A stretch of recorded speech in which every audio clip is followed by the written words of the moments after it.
What is up, ghouls? Happy Summerween! We have a brand new stitch to chit chat about for our Stitch and Scream crochet long blanket. It's a year-long blanket that we are doing, and we are all the way up to stitch number 7 out of 12, which is crazy. I feel like this project has really helped become my clock for counting down to Halloween. Like, I know that was an entire year and we started in January, but every time there's a new stitch that comes up, I'm like, oh my gosh, I need to get moving. Like, I have all of these things that I want to do before Halloween. Some things I'm doing well on, like decor-wise. I have everything pretty much narrowed down to almost every single room that I'm going to be doing, like the theme that I want for it, which is fantastic for me because this time last year, I think I had changed my mind probably 3 or 4 different times, and I still wasn't settled by this time. So that's doing well. But July marks the official start to Halloween home decor hunting season. So there's a lot of goodies that have been popping up that I've been seeing to add. And also I want to do a lot of DIY stuff this year. So my list is continuing to grow, even though I'm doing the stuff that I put on the list previously. It's just, yeah, it just seems to kind of be stagnant. But I'm still excited, and I'm here, and I'm ready to get into this stitch. This one is actually one that I like to use for the summertime. I know, crazy, right? I chose this for July, which where I'm at, it's rather hot right now, so I thought this would be kind of fun to do because the whole concept behind this is we're learning different stitches to use for different projects. So even though we're making this blanket, which it's going to be amazing when it's all put together, the hope is that you'll find some stitches that you fall in love with and work up different projects. Now this stitch in particular, which is called the pike stitch, I use quite often for cardigans. Since each stitch has a little bit more space in between it, I find that it's very airy, very drapey. I can use different variety of fibers with it. Normally I like to use cotton during the summertime, but I also do acrylic as well. I have a little sample of my second square that I'm working on.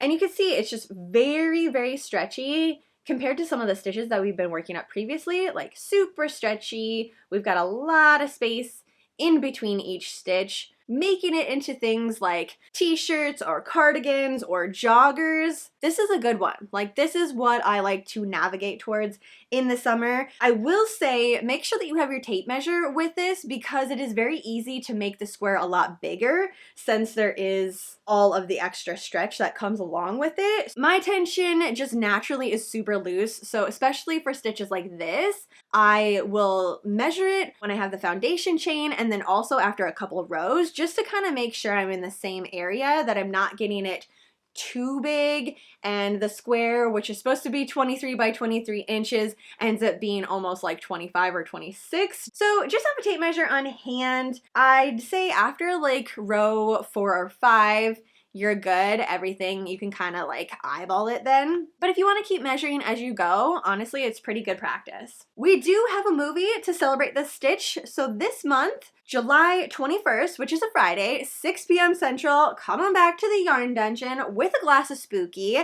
and we are going to be watching The Cabin in the Woods. This is another one that I have to watch every single Summerween, and in fairness, I have already watched this twice.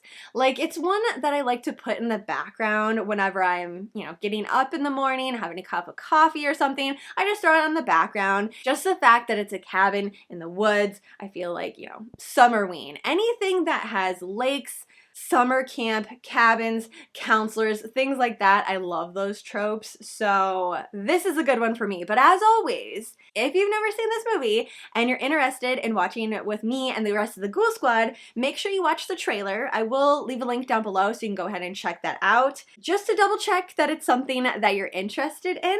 Our sticker this month is super cute. An adorable little poison bottle. Again, if you don't have the sticker calendar chart printed off yet, you can find that down below. It's on my website. Print that off, and then the sticker can be found right underneath it. I've been doing it every single month after I finish up the stitch. Just put the sticker on there, and again, it's a nice countdown to Halloween. Even though we're gonna have a couple months after Halloween, it's still helping me out. All right, that is everything that you need to know for this month's stitch, the pike stitch.